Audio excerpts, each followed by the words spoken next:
that daily going, I don't want to get too far to go, oh, I didn't know you switched jobs and you moved and you had a baby. I want to kind of keep up with the day in, day out stuff. There's also a, hey, what's going on? And then there is a, how you feeling? In other words, we want to be seen by each other. We want to see and we want to be seen. And when you have coffee with someone, there is a vulnerability there where you're being seen, and that benefits any close relationship. In all of the good times and even the trials, through tears and through laughter, yeah, I know that I'll smile when I think of you. Smile for the things you do. Smile, God gave me you. You are the reason I smile. Yeah. This is Behind Our Smiles. Pursuing connection. And finding joy. Even in the struggle. Welcome back to another episode of the Behind Our Smiles Marriage Podcast. We are Joe and Tara Buchanan, and we're so glad that you're here. It's going to be another good episode. Yeah, I happen to know that. I'm ready for some coffee. Yes. And so one of the things that we like to do on this podcast is hear from you. And we love to hear what makes you smile about your husband and wife. And I have to say that quite a few responses we've gotten, the word coffee comes into play. So this is just my own personal study. Marriage, love, coffee, it all goes together. So today we're hearing from Michelle, and she's talking about her husband, Wayne, and how he makes her smile. And she says, coffee is my husband's love language. Almost every Thursday when he has the day off, he brings me a latte with cute love notes written on the cup. Wow. I now have over 30 paper coffee cups lining my office that makes me smile every single day. That's awesome. Thanks for sharing that, Michelle, and great job, Wayne. Would love to hear what makes you smile about your husband or wife, and you can share that with us. Tara, T-A-R-A, at behindoursmiles.com is the email address. So, Tara, when we first started dating, you were not a coffee lover. I was not. I did not drink coffee as a child. And obviously, I think we can probably agree that most children of the 80s didn't drink coffee as much as children these days do. Yeah, I always heard it would stunt your growth or coffee's not good for you. But when we started dating, neither one of us were coffee drinkers. And I'll never forget, I think you were in your second year of college maybe, and you let me know that you had started drinking coffee. And we were living in two different cities at that point. We were living apart. And I remember feeling so betrayed. Like, how can you do that? Well, the thing was, I had gotten a job as a waitress at like a diner place, and I was working the morning shift. Like, I think I'd even moved to like the 6 to 3 shift, whatever. And so 90% of my job at 6 o'clock was pouring coffee. It was just like walking around that diner, pouring coffee. And then, of course, a few of those mornings, I was just really tired and just really not up for it. And so here it was, I have access to lots of free coffee. You know, as part of the perk of the job was like, hey, you can drink as much coffee as you want on the job. I'm like, I think I need to try this. So I remember like trying it, putting some sugar in it and kind of going, oh, yeah, I kind of like that. And it literally is helping me to get through this morning rush of serving breakfast and coffee all morning. And it was free. So all I had to do was, I didn't have to even make it. Well, I guess I did make it. Part of my job was making the big jugs, but mostly the coffee was there waiting for me. It wasn't in jugs, was it? Not jugs, but those big restaurant style things. Yeah. And I remember saying, I don't even know you anymore. Obviously, so I'm kidding. I didn't feel betrayed or anything, but it was one of those interesting things that we had in common. And all of a sudden you started moving that direction. And over the next many years, you really tried to get me to like coffee. Yeah, try this. You could tolerate the smell of it. So I made it at home. I love the smell of coffee. It was amazing. And I never got I guess that maybe there's times I got like crazy with it, but mostly it was like just that morning cup was so important to me. It was so good. Especially when I had kids even, there was that good feeling. Although I have to say that like with each of my pregnancies, the first trimester was the only time in my life that coffee was not appealing to me. It was so disappointing. With my last kid, I was like, before I knew I was pregnant, I woke up in the morning and I'm like, I don't think I want coffee. And I'm like, that's weird.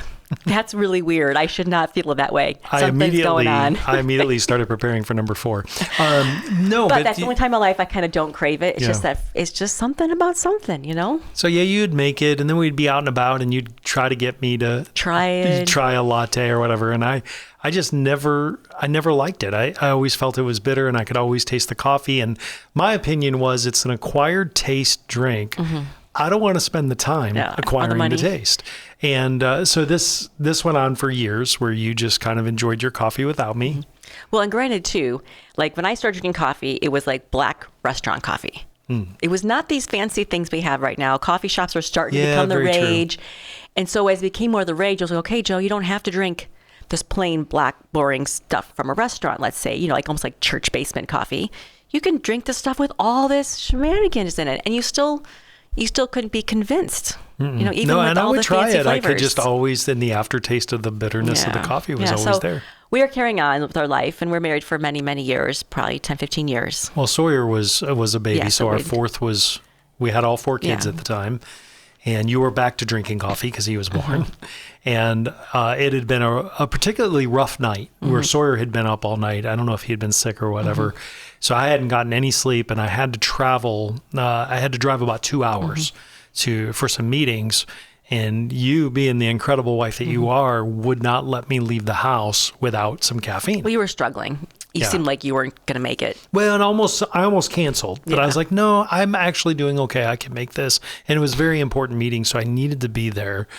And you said, fine, if you're going to go, then I'm going to give you a thermos of coffee. And I was like, I'm not going to drink it. You're like, yes, you are. You need to drink it even if you don't like I it. think I gave it to it as insurance. Like Yeah. if you find yourself Yeah, that's right. nodding off in any way, of like you don't feel like alert enough, just drink this for safety reasons. Like not enjoyment, just if you find yourself getting tired on the road, this will literally help you not to be tired on the road. And typically I'll pull over and walk around and that kind of stuff too if I'm feeling that way. But so I get into that trip and I take some sips and I wash it down with water. Didn't like it at all. But I thought, okay, I could start to feel it after a short period of time, like it was actually kicking in, and I felt revived. Revived. And- I like yeah, that word. Revived. And You're coming back to life. so I get about, I don't know, maybe an hour, 15, hour and a half into my 2-hour trip. And it's the last sip of the coffee and I drink it. And here's literally what went through my mind. That was pretty good. And I was shocked that I felt that way. And so I came home with the empty mug and you're like, I'm glad you drank that. I think we had talked during the day or whatever. And then the next morning, I didn't tell you I loved it. I was still processing, but the next morning I asked We're still processing. That's so great. How do I feel about that coffee 24 hours later? Like, I don't want to like coffee. That's I the don't want to catch. be a coffee drinker.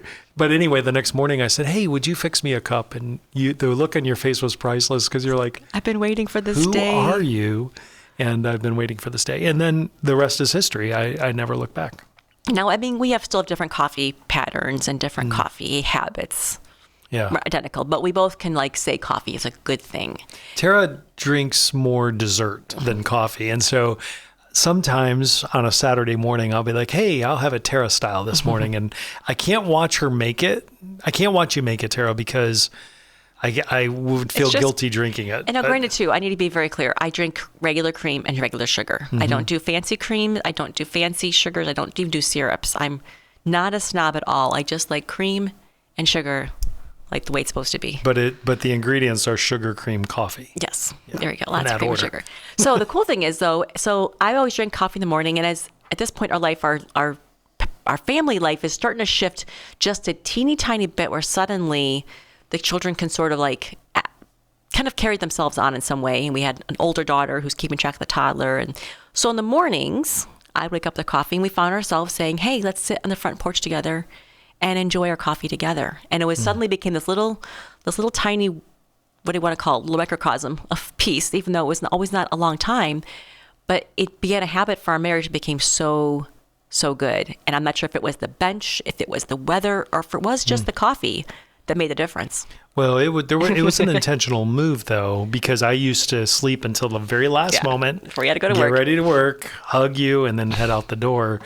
And so I made some adjustments at that time in my life where I knew I wanted us to be healthy for years to come. And so we decided to start doing that. And I think in the beginning, we didn't get as much time because the kids were still young. And It was kind of grab we can't, one grab we foot can't. in, one foot out because you're listening for them and whatnot.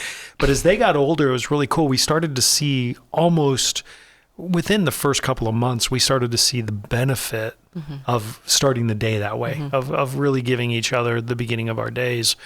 And obviously then it works into where, God gets the first and then we're the second. But as the kids got older, it was really cool because they started to learn, or they did learn, that's our time. So unless it was an emergency, they really learned not to interrupt that time. Well, and I think I'll argue back that a little bit to say they did interrupt. We were able to, at that point, reaffirm this concept of what we're doing. So it wasn't like they automatically knew. It was kind of back and forth. And I think what I like best about it, Joe, is this idea of it became normal to say mom and dad are hanging out by themselves. And if they did come out and say, Mom, where's my ball? The idea was we're here spending time together and you do your thing. And so now we did have an issue then because we live in central Illinois.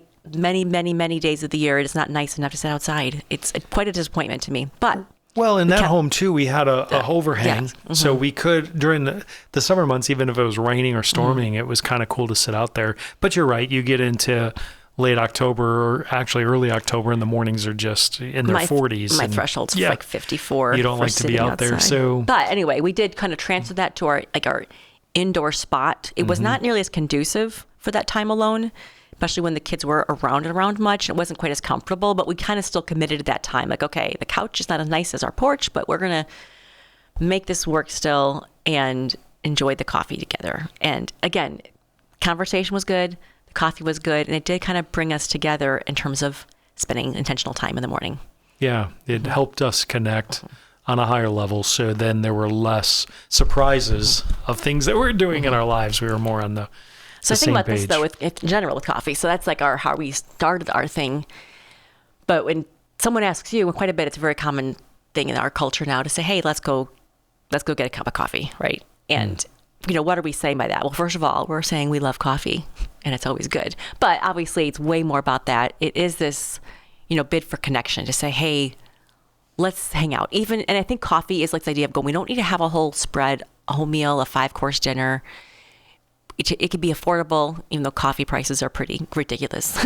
but for the most part, like, hey, just a simple drink that is mutually enjoyable, and we can catch up a little bit. I know that we've both had those situations in our lives where someone calls you up, and we come back going, man, I had a cup of coffee with so-and-so, and it was so rewarding and so good. I think there were times when I literally would say, you would hear me say to someone, hey, let's grab some coffee. And you would, before I was a coffee drinker, you'd be like, what? I was like, we're just going to go spend some time together. And typically they would order coffee. I would order either a hot chocolate or a tea or that was water. Weird. That was weird. Or whatever. But yes, it was just that time together. And I saw, it was back in like 2021, there was a nationwide survey that was done. And one of the things that they found is people said, if you would buy me a cup of coffee or you have a cup of coffee with me and spend some time with me, it'd be like winning the lottery. And so there is something incredible about sitting down with someone, having their attention, and coffee just helps to kind of smooth that and make it a little bit more fun. Now, as you go through the coffee experience, you probably start to talk a little faster, but we keep going. Yes. Well, I think with friends or acquaintances, sometimes that is this like catching up. So there are some friends that I can get coffee with, and we find ourselves going, oh, it's been 3 hours because we haven't maybe caught up in a while. So there's a whole lot to catch up on. So I think in our marriage, it's a little bit different than, let's say, the coffee date with a friend, because I don't want to get to the point with you that we have to sit down and catch up and we have 3 or 4 hours to catch up. So I think the daily and that regularity of it is also the key. It's not just like, hey, once a year, let's get together and catch up. For a friend or for a acquaintance that works, but I think for me and you, that's that daily. I don't want to get too far to go, oh, I didn't know you switched jobs and you moved and you had a baby. I want to kind of keep up with the day in, day out stuff, and not just the whole my big. Well, it's very life. Similar because it is a catch up, even though it's not as big of a catch up. There's a daily catch up. There's also a hey, what's going on element to it, and then there is a how you feeling. In other words, we want to be seen by each other. We want to see and we want to be seen. And when you have coffee with someone, there is a vulnerability there where you're being seen. And doing it every single day benefits any close relationship. The flow of communication. So I think when we talk about our morning coffee, we're saying, okay, what does that kind of like look like? And it looks kind of different every day. So I'm trying to I thought to myself, what is it that we're saying or doing? And part of it is that opportunity to go, first of all, I think for us and our family, even when we're there's always a level of logistics, at least for us. Like, where are you going? What's your plans today? What are your plans tonight? What's on your schedule? And sometimes we know those things already, but we're kind of like reinforcing this. That's right. You're coming home at 5. I'll be gone at 6. Okay. You're taking him here. I'm going there. So just that logistical end is very good for our family, that we have a clue, even though sometimes we forget the other day, like, I forgot, where are you going tonight? Yeah, right. But that whole, like, where are you going? What are you doing? Who are you seeing? What's big on your schedule today? And sometimes there's big stuff on our schedule. Sometimes they're like, I got nothing. Yeah, I got nothing, boring all day. But then we have that opening to say, like, what's bothering you right now? Or what are you excited about? Say, oh, I'm so excited because I'm getting coffee with a friend this afternoon. You're like, oh, that sounds fun. Or I'm excited about seeing this person or this event. So I think I like having that space to say, here's kind of what I'm rolling over in my mind as the day begins as well. Yeah. And the way that it's really morphed in the later years is that we're spending time with God first and then time with each other. And so there are many times that we bring that in to our discussion. Hey, here's what God's showing me, or here's what I read today. Here's what's heavy on my heart. Here's what I'm praying through. And then we can kind of pray for each other and also be a knowledge of the things that you're struggling with so that I can kind of be a support to that, but also be praying for you, but then be able to follow up with you and say, hey, how's that going? Or how are you doing here? And so that aspect of it has been huge. So yeah, there are some mornings where one of us can talk the entire time or we can both talk to the entire time. And I think that there are some mornings where we're not saying a whole lot. We're just enjoying our time together. Well, I think what you mentioned, just being able to pray for each other, that's where I think we have that more specific ability than just maybe the generic, okay, God, help my husband to do well today. Help, whatever. You're kind of like a generic versus going, okay, 2:00, he's got a meeting and he really needs some wisdom here, or he's struggling with this specifically today. And then even like setting your alarm or setting your timer to know, okay, this is the time that I know he needs extra prayer support. And then obviously for you to me too, like, hey, this is going to happen today. I'm just not feeling good about this, or I'm worried about this. So I love that when we are able to pray for each other and support each other, it's on a specific daily level and not always just, bless my husband, Lord, amen. Okay, at 2:00, he needs wisdom for this, or he is worried about this situation, or he is, discouraged about this situation today, not like last year, but today. So I'm like, okay, I can get on that. So I think that daily checkup I enjoy for that. But I do like the fact that, again, you mentioned that it's usually pretty balanced back and forth, but there's times that, I got more to say. And you got more, and I'm kind of babbling the whole time, and you kind of nod your head at me. Other times you got more to say, and I kind of just nod my head and go, wow, I hear you. You're talking. This is great. And then, so the fact that we do it more often, I mean, that's okay. It doesn't have to be like 50-50 across the board every time. We don't have like a checklist or a 3 minutes of this, 3 minutes for logistics and 3 minutes for this and 3 minutes. We kind of just let it flow. And usually we end up discussing what it is that needs to be discussed. I love spending time with Tara, and it's awesome. In the beginning, setting that alarm an hour earlier was a real sacrifice at the time, and in the beginning, it was like, oh, I got to do this. But I was surprised at how fast it happened to where I started to look forward to it. It's like, okay, I'm looking forward to coffee in the morning. I'm looking forward to hanging out with you. I'm looking forward to a good cup of coffee too. Well, I think the other thing that's happened with our time, besides like, okay, we're logistics, support, what are you worried about, excited about, what are you reading lately, to what's this? But sometimes we have an issue that is literally on the table. Like, it is what is bothering us the most in the last 3 days. Maybe it's a family issue, maybe it's something going on. And so we know automatically we have a half an hour to go, oh my goodness. Okay, so last night, like, what do we think about the situation? I don't know.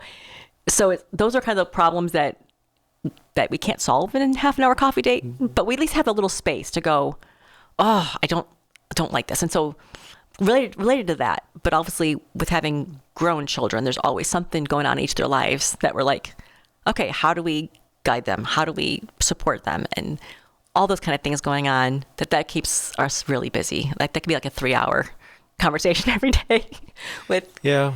And there are days, fortunately, these are far and few between, but there are days when there's friction stirred up in a conversation or something's been misinterpreted. And so that can be like, why do we do these coffee things? It'd be better if we didn't say anything at all. But what's awesome is then it gives it that space to breathe too when those things do arise, it's not like, man, conflict arises and I'm walking out the door immediately. It's like I've got that Quick little bit of time. But the majority of the time, it's a very good, whether we're problem solving, logistics, those types of things, or just enjoying each other's company. It's really an amazing addition to our marriage. To add to that too, I think the fact that it is that habit, and we usually resolve our conflict fairly quickly these days. We've gotten better there. I think we honestly have. We talked about silly fights last week, and we're shortening them quite a bit. But there's that idea that we don't go too long without kind of hitting something. Yeah. That daily touch point. Like if there is kind of something that's bothering us or coming up, we have some ability of space to start to nick away at a problem. And sometimes it might take more than just one. But I love that we have that daily time at least. And again, we don't usually use that for larger problem solving. I think on a Saturday when we say, okay, we got 3 hours in the morning, let's unpack the thing we need to unpack. Yeah. And that's cool. But I think for those morning times where you have the 20, 30, 40 minutes max to kind of hit those touch points and knowing where the heartbeat is. And then later on, if we have to tackle a harder topic that needs more space, more time, more emotional energy, we push that off somewhere else. But at least we're aware of it. I think it creates an awareness is what I'm saying. Yeah. An awareness of what's going on, where's the tension points, where's the excitable points. Well, I think I know this is an upcoming episode, but it's harder to hide who you are from each other. So that it is a point of vulnerability, and like I said before, it is a point of being seen and seeing. And I love that, knowing that we're on the same page, we're moving in the same direction, and then being able to support you. And I'm just kind of rehashing a little bit, but just thinking back through that, being able to support, because there are many times that we'll share something, you're like, oh, I can help you with that, or yeah, I can do that. And wouldn't have known had we not had that conversation. So if we were going to sit down and have a cup of coffee, we'll have a little coffee chat with our listener right now. Sit down, hey, what's going on? It's almost always hard to start that when someone stops and says, hey, what's going on? And your brain starts to kind of, for me, it starts to go a million miles. I'm like, I got so much going on, I'm not sure what to take off the shelf first sometimes. Yeah. And you're like, I think everything's fine until you start to share oh no, actually this is going on and this is going on. And so if we are to sit down with someone right now, I'd say, okay, what's going on? And realize okay, our kids are all in such transitory, launching, massive adult stages of our life that sometimes I can't even comprehend it.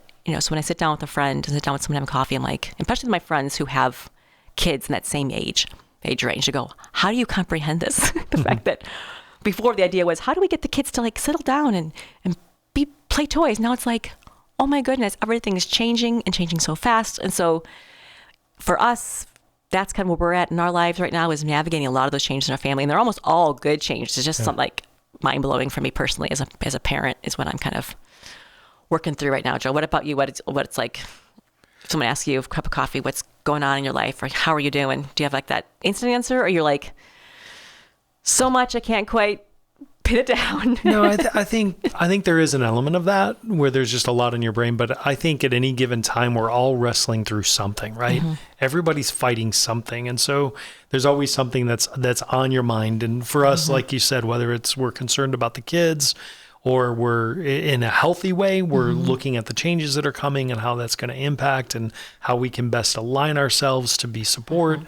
I think that there are times that things are going on at work, for me in particular, that I'm processing through, or things that we're praying through on decisions. how to, decisions that we're making, how to best serve the people we're serving, and how to best honor God in that process. And so there are aspects of my work that are creative that I have to do some writing or whatever, and you're a big help with those types of things. And so being able to talk those out. What's really cool is in that aspect, I can come up with these ideas, these bigger picture ideas of saying, hey, here's what I'm thinking. Here's where I believe God is leading. And then you're able to take that and really focus it. Well, I think going back to the cup of coffee, when you sit down with some of your friends and get a cup of coffee, that's where I've seen the value for you too, going, hey, here are some decisions or ideas I'm wrestling through. What do you see? And someone's like, oh, Joe, I love that. And just that feedback that you give them a cup of coffee if you're wrestling through an idea. Maybe it's a creative endeavor, maybe it's a big decision. And I love having people in your life that you can sit down with and say, here's some things I'm wrestling through. And I love when you come back from those meetings, you got a smile on your face. You're like, that was such a God moment that as I shared, this other friend of mine could say, wow, I see this. Or actually, I once tried it before, that doesn't work. Yeah, you right. know, that good amount of And vice feedback. versa, right? And many times the other person doesn't have the solution necessarily, but they lead you to that revelation and they lead you to that moment of going, okay, you're thinking about these three things. Here's why I think this one is strong and this one is weak, or whatever it is.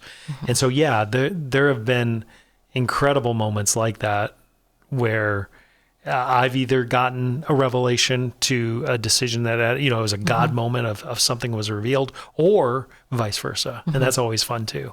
So I love that, again, the cup of coffee is obviously, in my opinion, very helpful and for our marriage. But I think to look at that too, community-wise, and saying, reaching out to people in our lives that we trust. Because ultimately speaking, someone that you had a cup of coffee with is an intimacy level. To let them in your life. What's going on? What are you struggling with? And the more that we do that with others, I think the more we grow. So we want to hear from you and share us what's going on with your life. And if we were to sit down and have a cup of coffee, and what is going well for you, what's hard for you, share with somebody. We love hearing from our listeners. Yeah, you can email us, Tara, T-A-R-A, at behindoursmiles.com. In your marriage relationship, maybe you're not a coffee drinker. Maybe you don't have time in the morning to do coffee, or your schedules are far off. I get that. That does happen. But find time, if not every day, at least several times a week, to have some dedicated, intentional time together. It will make a huge difference. It'll feel a little awkward at first, maybe, if you haven't done that in a while, but it is so worth it. Now, in my experience, coffee is the best beverage for that. But, second best, you have some hot tea. Third best, hot chocolate, water. I mean, other drinks will do. Have you ever drank a hot chocolate? I don't really care for it. Yeah, I don't know that I do not care for it. I can drink it. It's just not my. There are about 30 thing. other drinks I think you'd rather I do like have. hot tea. Yes. And I think hot tea is a nice, strong second to the coffee, especially if it's afternoon and you're just not wanting to get that much of a caffeination. Yeah. I will endorse tea drinking as well. But the hot chocolate people are strange. I am a hot chocolate person. I think it's strange. There You are shouldn't drink your well, chocolate. You should eat it. Here's the thing. In the winter months at work, I like a cup of hot chocolate in the afternoon. It's just, it's kind of cool. It kind of gives me that warm coffee feeling, but yet I won't be up all night. Yeah, So I do enjoy that. I hear you. So yeah, tell us your favorite coffee too. We want to know what kind of coffee you drink and what kind of hot drink does it for creating a warm connection between you and the ones that you love. And maybe you connect with your husband or wife in that, regularly to have conversation, but you do it in a different way. We'd love to hear about that as well. Yeah, I know some people make things work that doesn't work for us either. Like you look at your schedule and go, where's our overlap? Let's 2 make a.m. sure we We're gonna get make it together. happen. All right. So thanks for hanging out with us. Thanks for reviewing the podcast. That means a lot. Helps others to find the podcast. Thank you for your 5-star rating. And we hope you have a great week. We'll see you again next week. Behind Our Smiles is a Wow God production. Discover more at wowgod.com.